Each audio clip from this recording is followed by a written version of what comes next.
Now, I don't want you to think that I did not like what I was doing.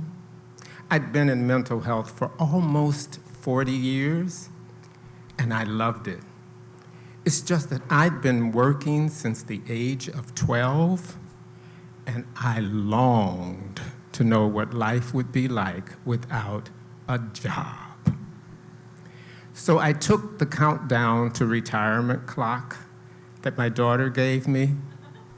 I placed it strategically on my desk so that everyone passing by would have to see it. And I watched each day as the seconds ticked away for 3 years.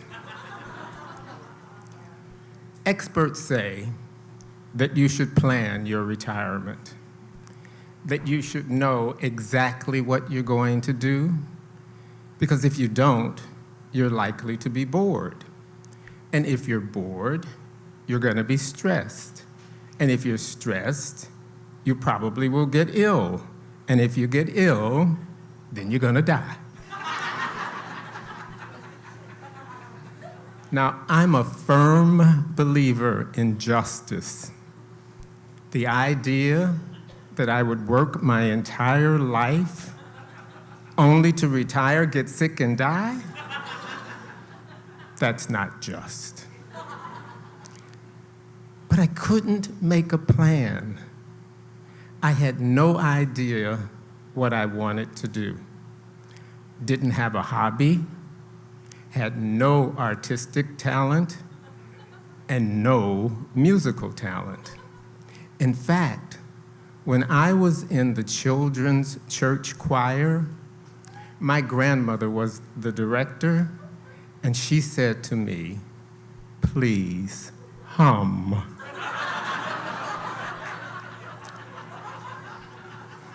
So, being the obedient child that I was, while all the other children were singing praises to the Lord, I was humming, and as she said, quietly.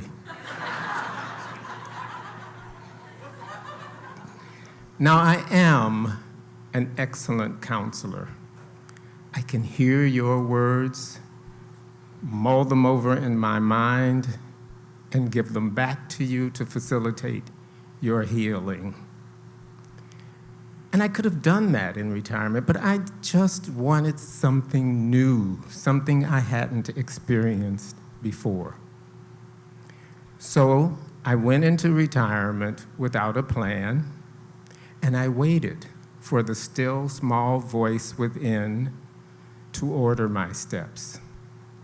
I waited a year, and then I heard it, rock the babies.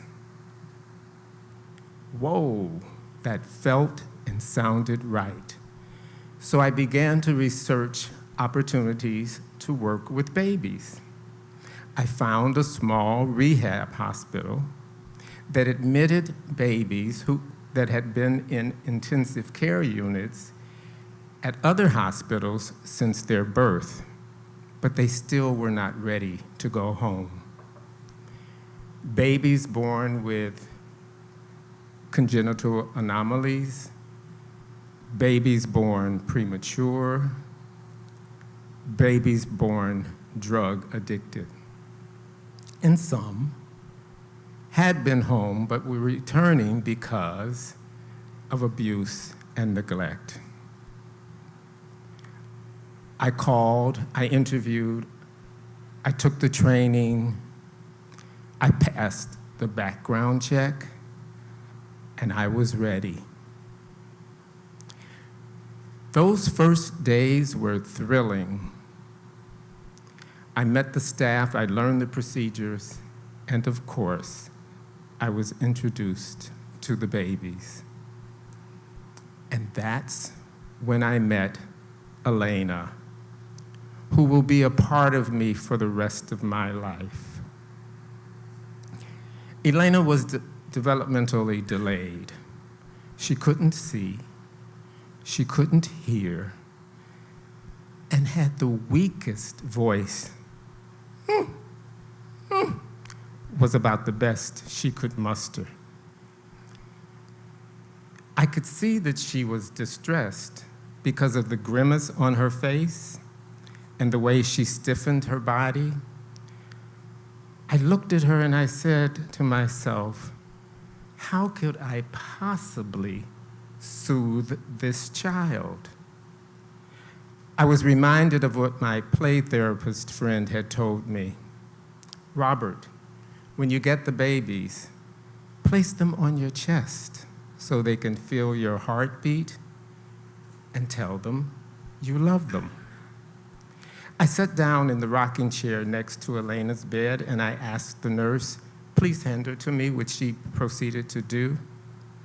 I put one arm under her bottom, pressed her gently to my chest, and said, I love you. And then, from the bottom of my being, I began to hum. I lowered the octave so that I could feel vibrations throughout my torso, and I imagined those vibrations going from me to her, from me into Elena. I could feel her body begin to relax. And in short order, she was asleep. I was thrilled. Thereafter, when I went to rock the babies, I would always hum spontaneously.